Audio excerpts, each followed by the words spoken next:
Hi welcome back to my channel. ಅರ್ಧರಾತ್ರಿ ಒಬ್ಬಳು ಹುಡುಗಿ ಲಿಫ್ಟ್ ಕೇಳಿದಾಗ ಕಾರಿನಲ್ಲಿ ಆ ಹುಡುಗಿಯ ಅಂದವನ್ನು ನೋಡಿ ಆಸೆಪಟ್ಟು ಅವಳನ್ನು ತನ್ನ ಮನೆಗೆ ಕರೆದುಕೊಂಡು ಹೋಗಿ ಅವಳಿಗೆ ತನ್ನ ಸಾಮಾನಿಟ್ಟು ಆಸೆಯನ್ನೆಲ್ಲ ತೀರಿಸಿಕೊಂಡ ಕತೆ ಸಿಕ್ಕಾಪಟ್ಟೆ ಇಂಟರೆಸ್ಟಿಂಗ್ ಆಗಿದೆ. ಫಸ್ಟ್ ನೀವೇನು ಮಾಡಬೇಕು? ಒಂದು ಲೈಕ್ ಮಾಡಬೇಕು. ಮಾಡಿದ್ರಲ್ಲ, ಲೈಕ್ ಬನ್ನಿ. ಕತೆಗೆ ಹೋಗೋಣ. ಆಗ ಅವಳು, ನೀವು ತುಂಬಾ ಗ್ರೇಟ್ ಕಣ್ರಿ, ನಿಮ್ಮ ಜೊತೆ ಇರುವ ಹುಡುಗಿ ತುಂಬಾ ಅದೃಷ್ಟವಂತಳು ಅಂತ ಕಾಂಪ್ಲಿಮೆಂಟ್ ಕೊಟ್ಟಳು. ಅವಳ ಹೆಸರು ವಿನಯ, ವಯಸ್ಸು 25 ವರ್ಷಗಳು, ತುಂಬಾ ಜಾಣೆ, ತೆಳ್ಳಗೆ ಬೆಳ್ಳಗೆ ಇದ್ದಾಳೆ. ವಿನಯ ರೂಪದಲ್ಲೂ ಕೂಡ ಅತ್ಯಂತ ಸುಂದರಿ. ಅವಳು ಒಂದು ಹಾಸ್ಪಿಟಲ್ನಲ್ಲಿ ಡಾಕ್ಟರ್ ಆಗಿ ಕೆಲಸ ಮಾಡುತ್ತಾಳೆ, 2 ವರ್ಷದ ಪ್ರಾಕ್ಟೀಸ್ ಅಲ್ಲಿ. ಅವಳಿಗೆ ಎಲ್ಲಾ ರೀತಿಯ ಪೇಷಂಟ್ಸ್ ಅನ್ನು ಹ್ಯಾಂಡಲ್ ಮಾಡಿ ಒಳ್ಳೆಯ ಅಭ್ಯಾಸವಿದೆ. ಹೀಗೆ ಒಂದು ತನ್ನ ಆಸ್ಪತ್ರೆಯ ಕೆಲಸ ಮುಗಿಸಿ ಊರಲ್ಲಿ ಏನೋ ಕಡಿಮೆ ಸಮಯದ ಕೆಲಸ ಇದೆ ಅಂತ ಕಾರನ್ನು ತೆಗೆದುಕೊಂಡು ಊರಿನ ಕಡೆ ಹೊರಟಳು. ಅದೇ ದಿನ ಅವಳ ಡ್ರೈವರ್ ರಜಾ ಹಾಕಿದ್ದ, ಹಾಗಾಗಿ ಬೇರೆ ದಾರಿ ಇಲ್ಲದೆ ಅರ್ಜೆಂಟ್ ಇರುವುದರಿಂದ ಅವರೇ ಡ್ರೈವ್ ಮಾಡಿಕೊಂಡು ಊರಿನ ಕಡೆ ಹೋಗುತ್ತಿದ್ದಳು. ಹಾಗೆ ಸ್ವಲ್ಪ ದೂರ ಹೋದ ನಂತರ ಅವಳ ಕಾರಿನ ಒಂದು ಟೈರ್ ಪಂಚರ್ ಆಯ್ತು. ವಿನಯ ಕೆಳಗಿಳಿದು ನೋಡಿದಳು. ಅಯ್ಯೋ, ಇದೇ ಟೈಮ್ನಲ್ಲಿ ಕೈ ಕೊಡಬೇಕಾ ಅಂತ ಸ್ಟೆಪ್ನಿ ಕಡೆ ನೋಡಿದಳು. ನೋಡಿದರೆ ಅದು ಕೂಡ ಇರಲಿಲ್ಲ. 2 ದಿನಗಳ ಹಿಂದೆ ಅದನ್ನು ಪಂಚರ್ ಹಾಕಿಸಲು ಕೊಟ್ಟಿದ್ದನ್ನು ವಾಪಸ್ ತಂದು ಕಾರಿನಲ್ಲಿ ಬಿಡುವುದಕ್ಕೆ ಡ್ರೈವರ್ ಮರೆತು ಹೋಗಿದ್ದ. ಟೈಮ್ ರಾತ್ರಿ 8 ಗಂಟೆಯಾಗಿದೆ. ಅವಳು ಆಗಲೇ ಸಿಟಿ ಬಿಟ್ಟು ತುಂಬಾ ದೂರ ಬಂದಿದ್ದಾಗಿತ್ತು. ಆ ಟೈಮಲ್ಲಿ ಆ ರಸ್ತೆಯಲ್ಲಿ ವಾಹನಗಳು ಕೂಡ ತುಂಬಾ ಕಡಿಮೆ ಓಡಾಡುತ್ತಿದ್ದರು. ಭಯದಿಂದ ಆ ಕಡೆ ಈ ಕಡೆ ನೋಡಿದಳು. ಹತ್ತಿರದಲ್ಲಿ ಯಾವುದೇ ಮನೆ ಅಥವಾ ಶಾಪ್ ಇರಲಿಲ್ಲ. ಹಾಗೆ ನೋಡುತ್ತಿರುವಾಗ ರಸ್ತೆಯಲ್ಲಿ ಇನ್ನೂ ಒಂದು ಲೈಟ್ ಕಾಣಿಸಿತು. ಯಾವುದೋ ಒಂದು ಕಾರು ಬರುತ್ತಾ ಇತ್ತು. ವಿನಯ ಅದನ್ನೇ ನೋಡುತ್ತಾ ನಿಂತಳು. ಆ ಕಾರು ಅವಳ ಹತ್ತಿರ ಬಂದು ನಿಂತಿತ್ತು. ಅದರ ಡ್ರೈವರ್ ಕೇಳಿದ, ಏನ್ ಮೇಡಮ್, ಈ ಟೈಮನಲ್ಲಿ ಇಲ್ಲಿ ಯಾಕೆ ನಿಂತುಕೊಂಡಿದ್ದೀರಾ ಅಂತ. ಆದಾಗ ವಿನಯ ಕೇಳಿದಳು, ಅರ್ಜೆಂಟ್ ಕೆಲಸದ ಮೇಲೆ ಊರಿಗೆ ಹೋಗುತ್ತಿದ್ದೇನೆ, ಸಡನ್ ಆಗಿ ಕಾರ್ ಪಂಚರ್ ಆಯ್ತು ಅಂದ್ಲು. ಓ ಹೌದಾ, ಸ್ಟೆಪ್ನಿ ಇಲ್ವಾ ಮೇಡಮ್? ಸ್ಟೆಪ್ನಿ ತೆಗೆರಿ, ನಾನು ಫಿಕ್ಸ್ ಮಾಡೋದಕ್ಕೆ ಹೆಲ್ಪ್ ಮಾಡ್ತೀನಿ ಅಂತ ಹೇಳ್ದ ಆ ವ್ಯಕ್ತಿ. ಸ್ಟೆಪ್ನಿ ಇಲ್ಲ, ಅದು ಕೂಡ ಪಂಚರ್ ಆಗಿದೆ. ಡ್ರೈವರ್ ಅದನ್ನ ನೋಡ್ಕೊಂಡೇ ಇಲ್ಲ ಅಂತೂ ವಿನಯ. ಹೌದಾ, ಸರಿ, ನೀವು ಎಲ್ಲಿವರೆಗೆ ಹೋಗ್ಬೇಕು ಅಂತ ಕೇಳ್ದ ಆ ವ್ಯಕ್ತಿ. ಇಲ್ಲೇ ಹರಿಹರದವರೆಗೆ ಹೋಗ್ಬೇಕು. ಈ ಟೈಮ್ಗೆ ಬಸ್ ಕೂಡ ಸಿಗಲ್ಲ, ಸ್ವಲ್ಪ ಅರ್ಜೆಂಟ್ ಕೆಲಸ ಇದೆ, ಊರಿಗೆ ಹೋಗಲೇಬೇಕಾದ್ದು, ಏನ್ ಮಾಡೋದು ಗೊತ್ತಾಗ್ತಾ ಇಲ್ಲ ಅಂದ್ಲು. ವಿನಯ, ಹೌದು, ಏನು ಯೋಚನೆ ಮಾಡಬೇಡಿ, ನಾನು ಕೂಡ ಆ ಕಡೆ ಹೋಗ್ತಾ ಇದ್ದೀನಿ. ನಿಮಗೆ ಅಭ್ಯಂತರ ಇಲ್ಲ ಅಂತಂದ್ರೆ ನೀವು ನನ್ನ ಕಾರಿನಲ್ಲಿ ಬರಬಹುದು ಅಂತ ಹೇಳ್ದ ಆ ವ್ಯಕ್ತಿ.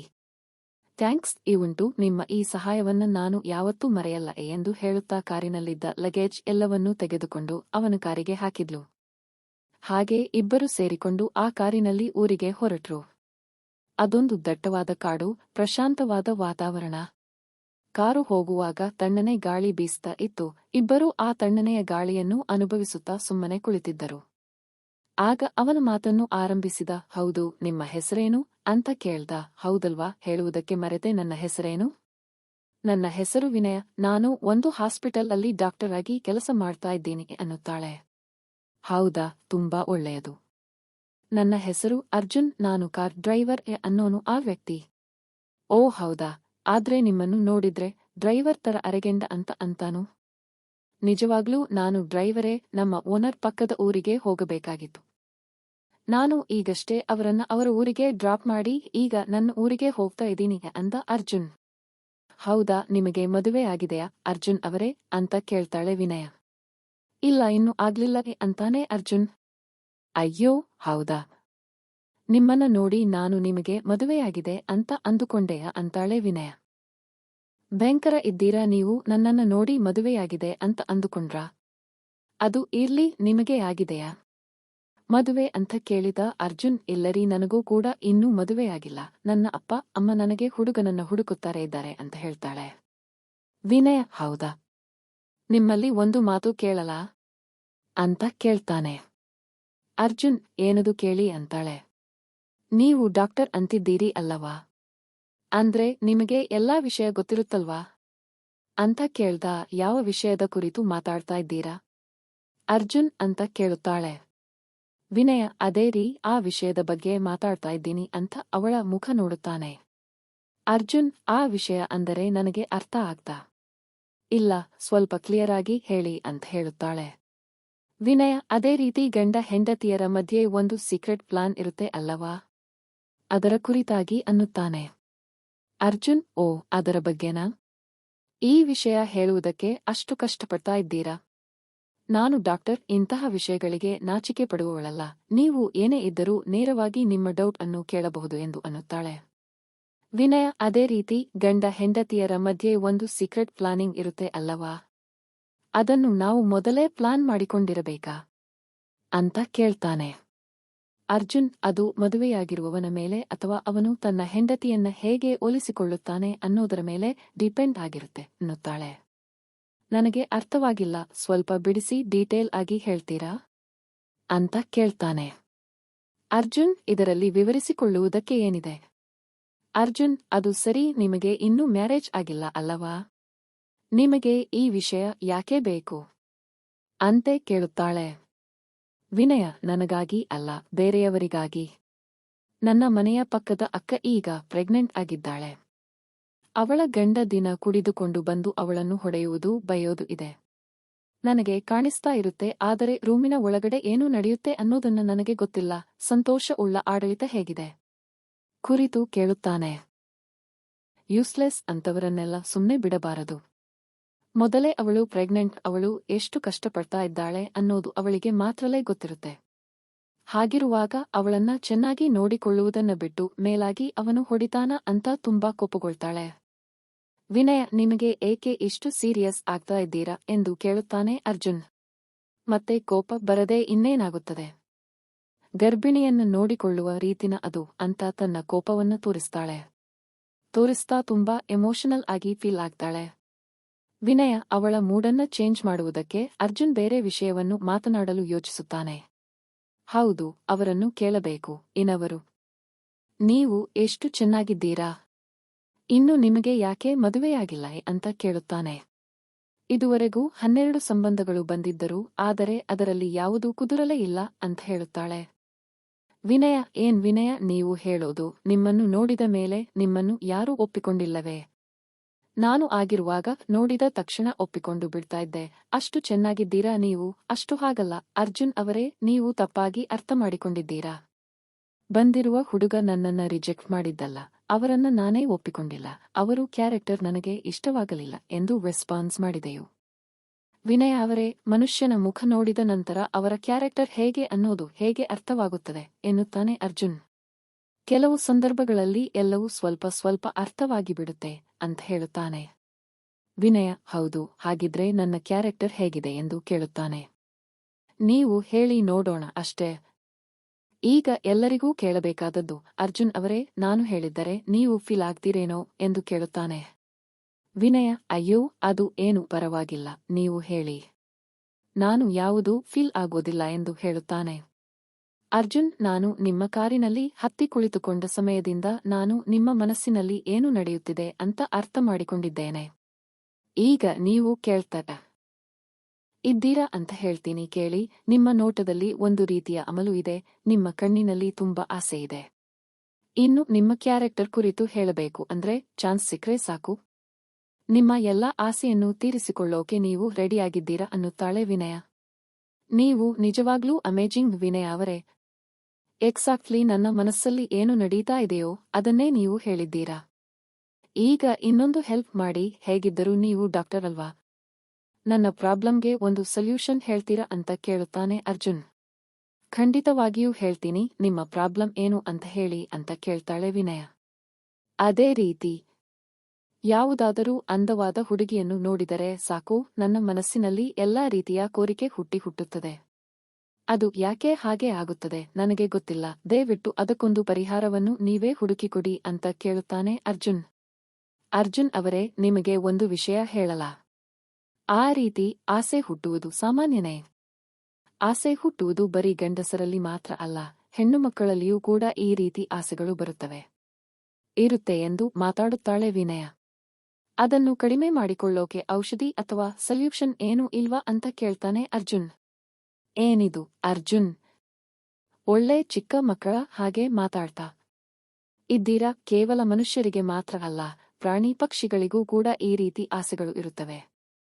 ಅದು ಜೀವನಕ್ಕೆ ತುಂಬಾನೇ ಇಂಪಾರ್ಟೆಂಟ್. ಅದು ಹಾಗೆ ಇರಲೇಬೇಕು ಅನ್ನೋದೇ ಸೃಷ್ಟಿಯ ನಿಯಮ. ಹೀಗೆ ಹೇಳ್ತಿದ್ದಿರುವಾಗ ದಾರಿಯಲ್ಲಿ ಒಂದು ಟೀ ಸ್ಟಾಲ್ ಕಾಣಿಸುತ್ತೆ. ವಿನಯ್ ಅವರೇ, ಇಲ್ಲಿ ಟೀ ಕುಡಿದು ಹೋಗೋಣವಾ ಅಂತ ಹೇಳಿ ಇಬ್ಬರು ಸೇರಿಕೊಂಡು ಕಾರಿನಿಂದ ಇಳಿದು ಅಂಗಡಿಯ ಕಡೆ ನಡೆಯುತ್ತಾರೆ. ಅಲ್ಲೇ ಟೀ ಕುಡಿಯುತ್ತಾ ನಿಂತುಕೊಳ್ಳುತ್ತಾರೆ. ಹೌದು ವಿನಯ್ ಅವರೇ, ನೀವು ಕಾಲೇಜಿನಲ್ಲಿ ಓದುವಾಗ ನೀವು ಯಾರ ಮೇಲಾದರೂ ಲವ್ ಆಗಿತ್ತಾ ಅಂತ ಕೇಳುತ್ತಾನೆ ಅರ್ಜುನ್. ಆ ವಯಸ್ಸಿನಲ್ಲಿ ಬರುವ ಆಲೋಚನೆಗಳು ಅವೇ ಅಲ್ವಾ? ಹೌದು, ನಾನು ಕಾಲೇಜಿನಲ್ಲಿ ಓದುವಾಗ ನನಗೂ ಒಂದು ಲವ್ ಆಗಿತ್ತು ಅಂದಳು. ಹವಾ ಗ್ರೇಟ್, ನಿಮ್ಮ ಲವ್ ಸ್ಟೋರಿ ಬಗ್ಗೆ ನನಗೆ ತಿಳಿಯಲು ಕೇಳುವ ಆಸೆಯಿದೆ ಅನ್ನುತ್ತಾನೆ ಅರ್ಜುನ್.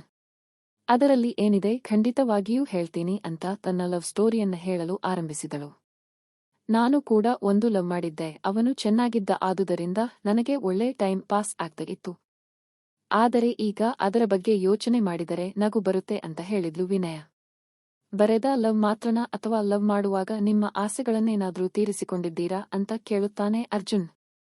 ಎಲ್ಲರ ಹಾಗೆ ನಾವು ಕೂಡ ನಮ್ಮ ಆಸೆಯನ್ನು ತೀರಿಸಿಕೊಂಡಿದ್ದೀವಿ. ಅಂದರೆ ಏನಂದ್ರೆ ಆ ಟೈಮಲ್ಲೇ ಎಷ್ಟು ಆಸೆ ತೀರಿಸಿಕೊಂಡರೂ ಇನ್ನಷ್ಟು ಬೇಕು ಅಂತ ಅನಿಸುತ್ತದೆ. ನನ್ನ ಬಾಯ್ಫ್ರೆಂಡ್ ಕೂಡ ನನ್ನ ಅರ್ಥ ಮಾಡಿಕೊಂಡು ನಾನು ಕೇಳಿದಾಗಲೇ ಎಲ್ಲ ನನ್ನ ಆಸೆಯನ್ನು ತೀರಿಸುತ್ತಿದ್ದ ಅಂತ ಎಲ್ಲವನ್ನೂ ವಿವರವಾಗಿ ಹೇಳಿದ್ಲು ವಿನಯ. ಆ ರೀತಿ ಎಲ್ಲವನ್ನೂ ಬಿಡಿಸಿ ಹೇಳುವಾಗ ಅರ್ಜುನನಿಗೆ ಮನಸ್ಸಿನಲ್ಲಿ ಆಸೆ ಉಂಟಾಗುತ್ತಿತ್ತು. ಹೌದಾ ವಿನಯ ಅವರೇ, ನಿಮ್ಮ ಸ್ಟೋರಿ ಚೆನ್ನಾಗಿದೆ, ಈಗಲೂ ನೀವು ಜೊತೆಯಲ್ಲಿಯೇ ಇದ್ದೀರಾ ಅಂತ ಕೇಳಿದ. ಇಲ್ಲ, ಅವನು ಕೆಲವು ವರ್ಷಗಳ ಹಿಂದೆ ದೂರ ಹೋಗ್ಬಿಟ್ಟಿದ್ದಾನೆ. ಅವನು ನನ್ನ ಜೊತೆಗೆ ಇದ್ದಿದ್ರೆ ಇಷ್ಟೊತ್ತಿಗೆ ನಮಗೆ ಒಂದು ಮಗು ಆಗ್ತಾ ಇತ್ತು ಅಂತ ತುಂಬಾ ಯೋಚನೆಯಲ್ಲಿ ನಿಂತು ವಿನಯ, ಅಯ್ಯೋ ನಾನು ಅನಾವಶ್ಯಕವಾಗಿ ನಿಮಗೆ ಅದನ್ನ ನೆನಪಿಗೆ ತಂದುಬಿಟ್ಟನ ಸಾರಿ ಅಂತ ಹೇಳ್ತಾ. ಅರ್ಜುನ್, ನಿಜ, ಅದನ್ನ ನೆನೆಸಿಕೊಂಡರೆ ದುಃಖವಾಗದೇ ಇರುತ್ತಾ? ಅವನು ಕೊಟ್ಟ ಸುಖ ಎಲ್ಲವೂ ಈಗಲೂ ನನ್ನ ಕಣ್ಣ ಮುಂದೆ ಇದೆ. ಈಗಲೂ ಅದನ್ನು ನೆನಪಿಸಿಕೊಂಡರೆ ನನ್ನ ಮನಸ್ಸಿನಲ್ಲಿ ಆಸೆ ಆಗುತ್ತೆ ಅಂತನ್ನುತ್ತಾಳೆ ವಿನಯ. ವಿನಯ್ ಅವರೇ, ನೀವು ಈಗ ಆ ರೀತಿ ಹೇಳ್ತಾ ಇದ್ರೆ ನನ್ನ ಮನಸ್ಸಿನಲ್ಲೂ ಆಸೆ ಜಾಸ್ತಿ ಆಗ್ತಾ ಇದೆ. ನನ್ನಿಗೂ ಈಗ ಅದು ಬೇಕು ಅಂತ ಅನ್ನಿಸ್ತಾ ಇದೆ. ನೀವು ನನ್ನ ಮನೆಯವರೆಗೆ ಬರ್ತೀರಾ ಅಂತ ಕೇಳ್ತಾನೆ ಅರ್ಜುನ್. ಯಾಕ್ ಅರ್ಜುನ್, ನಿಮ್ಮ ಮನೆಗೆ ಬಂದು ನಾನು ಏನು ಮಾಡಬೇಕು ಅಂತ ಕೇಳ್ತಾಳೆ ವಿನಯ. ಬೇರೆ ಏನೂ ಇಲ್ಲ, ಅಂದ್ರೆ ಇದಕ್ಕೂ ಮುಂಚೆ ನೀವು ಹೇಳಿದ್ದೀರಾ ಅಲ್ವಾ, ಅದನ್ನ ಕೇಳಿ ನನ್ನ ಮನಸ್ಸಿಗೆ ತುಂಬಾ ಆಸೆ ಆಗ್ತಾ ಇದೆ. ನೀವು ನನ್ನ ಆಸೆನ ಒಮ್ಮೆ ತೀರಿಸುತ್ತೀರಾ ಅಂತ ಕೇಳ್ತಾನೆ. ನಾನು ನಿಮ್ಮ ಜೊತೆ ನಿಮ್ಮ ಮನೆಗೆ ಬಂದ್ರೆ ಅಕ್ಕಪಕ್ಕದವರು ಏನ್ ತಿಳ್ಕೊಳ್ತಾರೆ ಅಂತ ಗೊತ್ತಿಲ್ಲವಾ ನೀವು ಅಂತ ಕೇಳ್ತಾಳೆ ವಿನಯವರು. ಅವರ ಬಗ್ಗೆ ಯಾಕೆ ಆಲೋಚನೆ ಮಾಡಬೇಕು? ನಮ್ಮ ಆಸೆ ತೀರಬೇಕು ಕಳೆದ ಅಷ್ಟೇ ಎಂದು ಕೇಳ್ತಾನೆ ಅರ್ಜುನ್. ಅದೇನೋ ಸರಿ, ಕೇವಲ ನಿಮ್ಮ ಆಸೆ ಮಾತ್ರ ಅಲ್ಲ, ನನಗೂ ಕೂಡ ಯಾಕೋ ತುಂಬಾ ಆಸೆ ಆಗ್ತಾ ಇದೆ. ಅದಕ್ಕಾಗಿ ಒಪ್ಪಿಕೊಳ್ತಾ ಇದ್ದೀನಿ. ಆದರೆ ಒಂದು ಮಾತು, ಇವೆಲ್ಲ ಬೇಗ ಮುಗಿದ ಹೋಗ್ಬೇಕು ಅನ್ನುತ್ತಾಳೆ ವಿನಯ. ಸರಿ, ನೀವು ಹೇಗೆ ಹೇಳ್ತಿರೋ ಹಾಗೆ ಅಂತಾನೆ. ಅದೆಲ್ಲ ಸರಿ, ಆದರೆ ನಾವು ನಮ್ಮ ಆಸೆ ತೀರಿಸಿಕೊಳ್ಳಲು ಅದಕ್ಕೆ ಅಗತ್ಯವಿರುವ ಐಟಂಗಳು ಎಲ್ಲ ಬೇಕಲ್ವಾ? ಈ ರಾತ್ರಿ ಅದು ಎಲ್ಲಿ ಸಿಗುತ್ತೆ ಅಂತ ಕೇಳ್ತಾಳೆ. ಅವರ ಬಗ್ಗೆ ನೀವೇನು ಯೋಚನೆ ಮಾಡಬೇಡಿ. ನನಗೆ ಒಂದು ಜಾಗ ಗೊತ್ತಿದೆ, ಅಲ್ಲಿ ತಡರಾತ್ರಿಯವರೆಗೂ ಎಲ್ಲ ಸಿಗುತ್ತೆ ಅಂತ ಹೇಳ್ತಾನೆ ಅರ್ಜುನ್. ನೀನು ತುಂಬಾ ಸ್ಪೀಡ್ ಆಗಿದ್ದೀಯಾ? ಈ ರೀತಿ ಆಸೆ ತೀರಿಸಿಕೊಳ್ಳುವುದು ಇದುವರೆಗೆ ಫಸ್ಟ್ ಟೈಮ್ ಅಂತ ಕೇಳ್ತಾಳೆ ವಿನಯ. ಇಲ್ಲ ವಿನಯ ಅವರೇ, ನಾನು ಈ ರೀತಿ ತುಂಬಾ ಸಲ ಮಾಡಿದ್ದೀನಿ. ನನಗೆ ಇಷ್ಟವಾದವರು ಯಾರಾದರೂ ಸಿಕ್ಕಾಗ ಈ ರೀತಿ ನನ್ನ ಆಸೆಯನ್ನ ತೀರಿಸಿಕೊಂಡಿದ್ದೀನಿ ಅಂತಾನೆ ಹೇಳ್ತಾನೆ. ಹಾಗೆ ಒಂದೆಡೆ ವಿನಯ ಅರ್ಜುನ್ನ ಜೊತೆ ಅವನ ಮನೆಗೆ ಹೋಗಿ ಇಬ್ಬರೂ ತಮ್ಮ ತಮ್ಮ ಆಸೆಗಳನ್ನೆಲ್ಲ ತೀರಿಸಿಕೊಳ್ಳುತ್ತಾರೆ. ಆಗ ವಿನಯ, ಸರಿ, ನಾನು ನನ್ನ ಊರಿಗೆ ಹೋಗುತ್ತೇನೆ, ಅರ್ಜೆಂಟ್ ಕೆಲಸ ಇದೆ. ಆದರೆ ನಿನ್ನಲ್ಲಿ ಒಂದು ಮಾತನ್ನು ಹೇಳಬೇಕು. ನಿನ್ನ ಜೊತೆ ಇರುವ ಹುಡುಗಿ ತುಂಬಾ ಅದೃಷ್ಟ ಮಾಡಿರುತ್ತಾಳೆ. ಏಕೆಂದರೆ ನಿನಗೆ ಹೇಗೆ ಖುಷಿ ಪಡಿಸಬೇಕು ಅಂತ ಗೊತ್ತಿದೆ. ನೀನು ನನಗೂ ತುಂಬಾ ಸಂತೋಷ ಪಡಿಸಿದೆ. ನೀನು ಕೂಡ ನಿನ್ನ ಆಸೆಯನ್ನು ತೀರಿಸಿಕೊಂಡಿದ್ದೀಯಾ ಎಂದು ಹೇಳಿ ತನ್ನ ಮನೆಗೆ ಹೋಗುತ್ತಾಳೆ. ಕತೆ ಇಲ್ಲಿಗೆ ಮುಗಿಯುತ್ತದೆ.